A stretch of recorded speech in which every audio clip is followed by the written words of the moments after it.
Welcome to this month's episode of Answer Us Back, where we feature your opinions, listener, about the questions recent and long past in Answer Me This. But before we get to your emails, actually, something I have feedback on, Helen. Ooh. And that is, you may recall in episode 392, the last festive edition of season 1, 2007 to 2021. You say I may recall, but I don't. Oh, well, wait, you don't know what I'm going to say. When I say it, you'll be like, oh, yeah, I do remember that. I talked about my dislike of Elf on the Shelf. Elf cop. Right. Actually, I hadn't even heard of Elf on the Shelf when we recorded it, but then I found out what it was in the course of making the show and voiced my obvious displeasure for this consumerist monstrosity. And now you have children of elfin age. Yes. And I have changed my ways. Really? Because you want an elf cop in the house? What happened is, my 9-year-old Harvey accompanied me to the supermarket the other day, and basically to stop him being a massive bellend because it's not his favourite place, Morrison's, I said, if you're good, at the end of this trip, you can choose something to buy, right? I mean, within reason. He then got very excited when he saw he calls it a naughty elf. That's what kids his age call it. It's not even, I think they're a rip-off Elf on the Shelf copycat products now. And he was like, I want one of these. And I was like, okay, yeah. I was looked at the price tag and it was like £4. So I was like, all right, fine. Well, if it keeps him quiet. And he was like, do you know what it does? And we've had the Santa chat. So I was like, yeah, it's an elf model that you move around the house in different positions. And he looked at me like, no, it does it on its own. I was thinking that's so interesting. Like, we're very clear on Santa, but moving elves, definitely a thing. Okay, fine. And he gave me the look as if to say, I think he knows really, but he was like, I'm going to play this game with you. It moves by itself. He wants to believe. Yeah, exactly. And actually, it's been super fun. The laugh of 2 young children coming downstairs of a morning in their pajamas to witness their toy taking a shit is worth its RRP. Do you have like 24 scenarios in mind, or do you improvise each night? We improvise each night, and that's genuinely part of the fun as well. I'm a bit worried that by the 20th of December, he'll want a full mise-en-scène. You know, he'll want a diorama. At the moment, he's settling for it has its hands on a different cupboard or it's relaxing on the picture frame. It's not being that naughty is the thing at the moment. Yeah. It's not like full flour all over the floor. Not yet. Little crashed toy plane. But like I say, positioned on the toilet, clearly trying to take a poo, that's naughty enough for them. Big ripple of laughter. And I was like, well, this is actually quite nice. This is a nicer way to start the day than, I don't want to put on my shoes. Yeah, they can save that for the second thing to do in the day. Exactly right, yes. Just a little thing that makes life a little bit more fun. Like my gin and tonic advent calendar, which I'm also enjoying very much at this time of year. At breakfast time? I do open the door at breakfast time. I don't consume it until the evening. Okay. It's quite moderate because they alternate the tonic and the gin. Oh, really? It's a pairing calendar. So actually it's only every 2 days that you get a gin and tonic. Jesus would be livid. Well, here's some exciting news for you, Ollie. Courtesy of Laura, who says, as you discussed in Answer Me This, episode 407, please see my attached photo of a mixed box of stock. I was shocked. She was shock-stocked. Because, Ollie, you were yearning after a mixed box of stock cubes. What Laura has sent is those little OXO stock pots where it's like a little goo packet. Yes. Yeah, a little tub of gelatin. Something that the elf on the shelf could use as a foot bath. That sort of size. In rich beef and succulent chicken flavours. So what she sent us is a picture of, they're calling it, does it say variety pack? Does it say variety pack? I mean, it's not a variety pack, is it? It's 2. I'd say you need 3 for true variety. Correct. As we discussed in the episode that she's referring to, questionnaire Lindsay suggested a whole rainbow of stocks that could go into a variety pack. I don't think 2 beef, 2 chicken counts as variety. It's a conservative coalition is what it is, isn't it? Well, keep on searching, Laura. Perhaps joy will await you at some other time. But for now, Olly Mann cannot rest on this stock variety pack. No, but it's interesting, isn't it? Because we had feedback after that discussion saying, oh no, my wife works in the catering industry and they'd never do that because they'd lose money. Well, here's the proof. It is possible. And maybe an indication that someone from OXO is an Answer Me This listener. Well, they've not dreamt big enough. No, exactly. They've not dreamt as big as Olly Mann. It's a good start, though. They need to dream as big as Cliff Richard. Did you see this meme last Christmas? No, I'm fine for Cliff Richard memes, I guess. Well, he has a Christmas gravy. as revealed to Woman's Weekly in December 2024, Cliff's Christmas gravy, I'm not making this up. No, why would you? Why would you? I wouldn't be able to. He fries onions with dried mixed herbs until it goes soft. Okay. Yes, that's a decent start. It's a reasonable start. It gets weird. Classic opener. He then crumbles 8 OXO stock cubes over the mix. 2 beef, 2 chicken, 2 vegetable, and 2 lamb. Do you think he's experimented to get the perfect proportion? He's like, no, 2, 2, 2, 2. That's the best. You don't want 3 lamb. You don't want no beef. He then adds boiling water. And this is the finale, which is impressive. Okay, I'm scared. Yeah, you should be. A teaspoon each of teriyaki sauce, soy sauce, and Worcestershire sauce. Okay, that's a salty concoction. That is a salty mix, isn't it? Okay, Cliff. I mean, happy it's working for you. Do you think if OXO, though, said, we want to do the Cliff variety pack with your face on it so that people can buy it with all the ingredients ready portioned, he'd be like, yep, I'll do that. I think he would. I think it's nice when celebrities offer a recipe to these things that is clearly theirs. One that they actually do. Yes. Because I remember, like, when I used to be a secretary at BBC News, that people would send in stuff all the time asking for recipes for a charity book. And there were just these standard ones you send back. Oh. And it's always like, for a grilled chicken salad, something boring like that. But Cliff's gravy sounds genuine. And I remember last year as well, something went viral when the author Nicholas Sparks, who wrote The Notebook, was interviewed. And he was making like a chicken salad while the interviewer was there. And it had, like chicken, bit of celery, mayonnaise, and 16 packets of Splendor. That is at least 15 and a half too many packets of Splendor to have in a house. More recent feedback now. In Answer Me This 412, so last episode, we were discussing Angela and her multiple namesakes who sometimes inadvertently, sometimes perhaps deliberately, send spam to her Gmail address.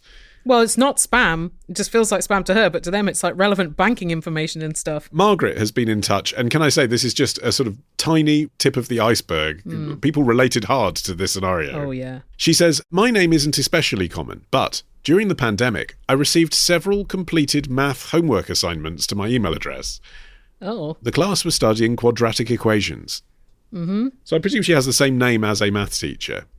I guess. My maths teacher at school didn't have the same name as anybody, but he did look exactly like Matthew Corbett from The Sooty Show.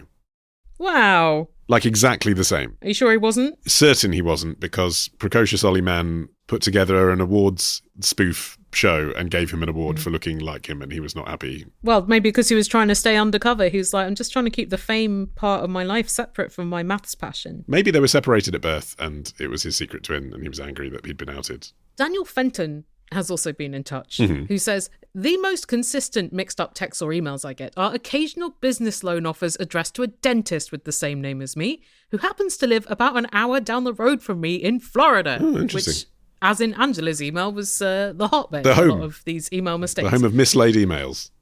I've never been to dentist Daniel Fenton, but I wonder if it was just a data scrape from various websites and my phone number got associated with his dental practice for some reason. Maybe.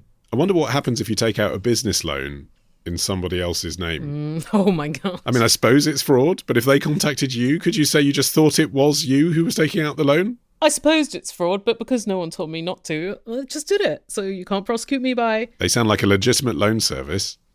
Yes, sure. Daniel says, however, the most bizarre time I have come across my own name was after a 10-hour flight from the US back to London. I jumped on the tube and decided to listen to Olly's excellent podcast, The Modern Man, to keep me alert. Oh, there you go. That's better than being told that people are listening to be put to sleep. Well, it didn't work. Oh. Though the chat was stimulating, it was no match for the rhythmic movement of the train and lack of sleep, which lulled me into a doze. I mean, well done going to sleep on the Northern Line if it was. I've never been able to even hear what I'm listening to on there. Yeah. The podcast kept playing and continued on to Alex Fox's sex advice section, during which she was discussing pubic lice becoming more prevalent these days as a consequence of more men having beards. Wow. Thanks for that, Daniel Fenton. What a great way to introduce a new audience to what I do on that show. She cited research by Dr. Daniel Fenton, which immediately jolted me awake. So we were quoting one of his namesakes on my show. That's weird. Yes, also Daniel Fenton, our correspondent, points out, why do my namesakes have doctorates? Yeah, Daniel Fenton, does seem to be a doctory name. Here in Britain, I see there is a Daniel Fenton who is a principal psychodynamic psychotherapist, and also a gynecologist, Daniel Fenton, who I presume is the one that Alex Fox was quoting. Gosh. There's also an actor, Daniel Fenton, with 3 acting credits on IMDb, although not particularly exciting roles. One was a voiceover for a video game, then a 20-year gap in his career. Oh, but maybe he'll get his real boost in his career playing dentist and gynecologist. That's right. I mean, at that rate, it could be in his 70s that he gets his really big role. Sometimes it happens that way for actors.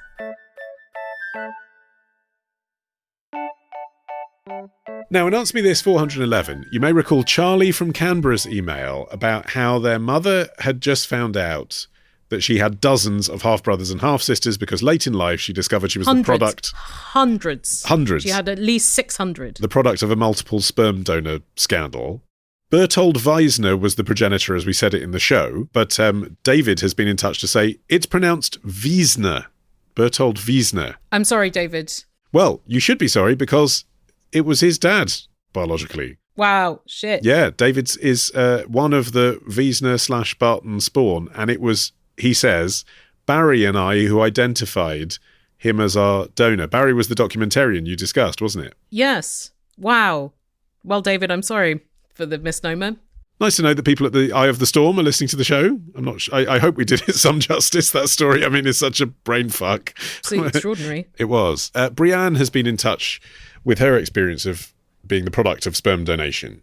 Mm-hmm. She says, I learned almost exactly 2 years ago at the too ripe age of 40 that I also exist because of sperm donation. Mm-hmm. I'd known something was up with my family for decades, as we had the fairly typical instability of donor-conceived families who choose to lie about the important things for too long, and figuring something out around blood types busted the case wide open.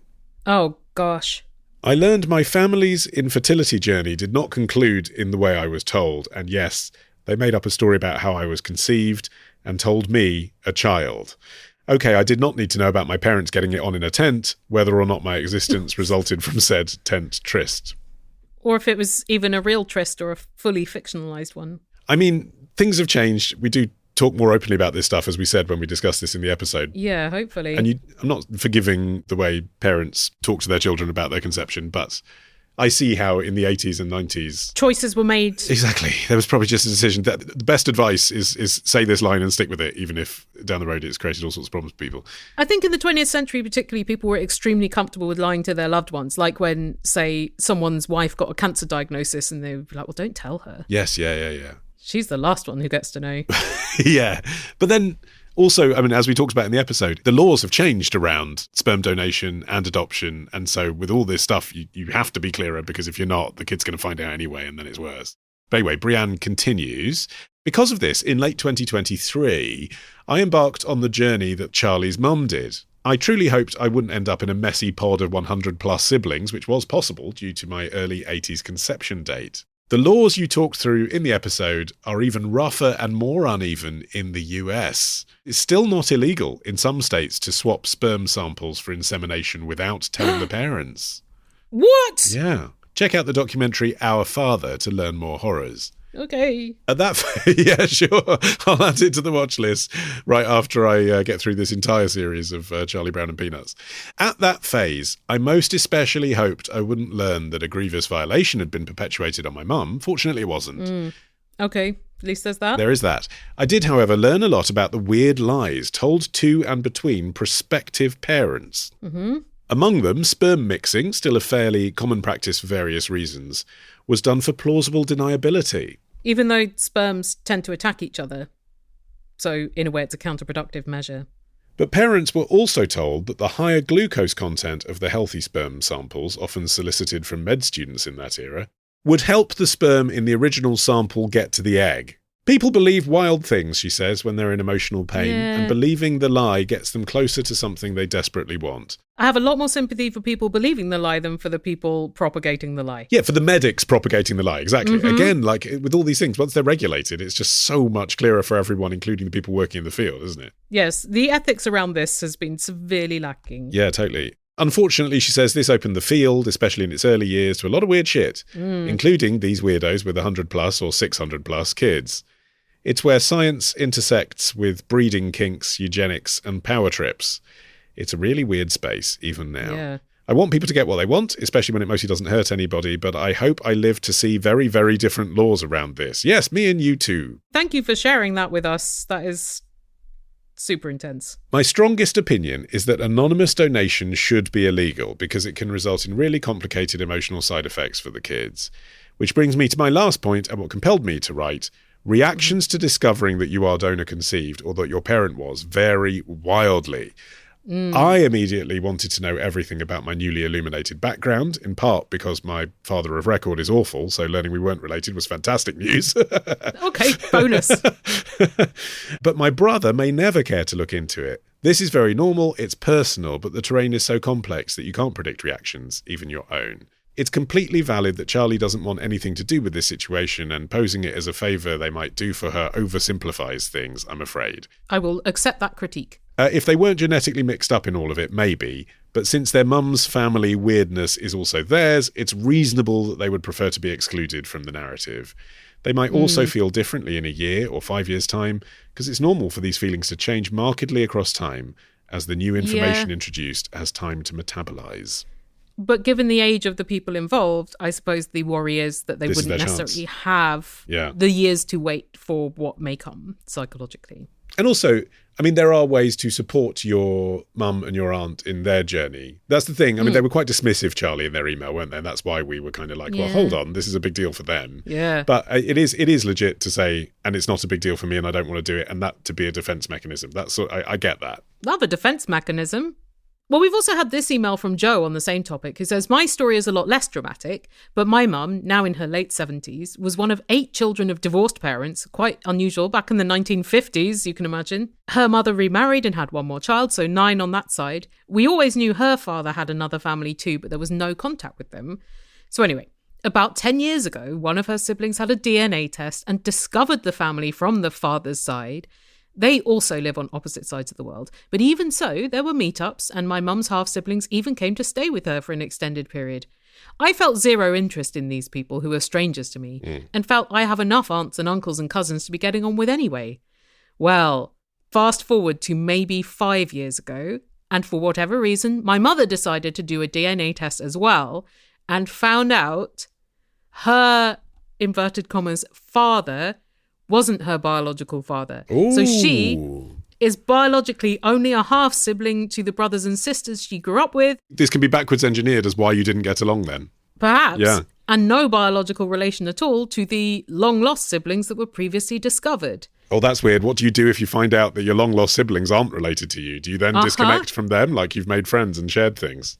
Well, I'll tell you what Jo's mum did. She has actually tracked down the family from her biological father. Wow. But still keeps in touch with the family of the man she thought was her father as well. So she's up to something like 20 various flavours of sibling. I mean, at that point, it's just like all your acquaintances are related to or have once been related to you in your mind. Close enough. Yeah. Jo says, I continue to have no interest in any of them. However, instead of thinking of myself as heartless, which I think is fair, you don't have to think of yourself as heartless, it shows that, at least for me, family is who you grew up with, not biology. Jo says, my mum took it very hard that she was, inverted commas, only a half-sibling to the brothers and sisters she grew up with. Don't think she was too worried about the father, who evidently didn't bother staying in touch with any of his children post-divorce. Maybe he's not any of their dads. I have tried my best to convince her that nothing has changed between her and the siblings she's had for 70 years, and hopefully the message is getting through. Okay, good. Well, that's a supportive thing to do. Thought I'd add another way of looking at the question of what makes someone family. Whew. Yeah. I mean, the same for me. Like, that's what I was saying in our original conversation. Like, I don't have any contact with my extended family, not because of hostile stuff. It's just I wouldn't know them if we walked past each other. I think also, you know, thinking about chosen family, which people are a lot more aware of these days, I think that's a concept that more people could get on board with. Well, listeners, you're our chosen family, if that's not too trite a thing to say. Well, if you're going to write them all into your will, I'm sure they won't mind. And we love to receive your questions as well as your feedback on anything we've discussed in Answer Me This, past or present. Yes. And you can send those bits of feedback in the form of voice or written note to our email address. which is listed upon our website, answermethispodcast.com. Our next full episode of Answer Me This with fresh questions will be out on the 24th of December 2025. Which means we don't get to say Merry Christmas yet, because we can say that then. So just enjoy December. Do what you like. Yeah. Do what you like with December. Whatever you need to do to get through. Gin and tonic calendar. It's probably reduced now. Get one for every month of the year. Bye.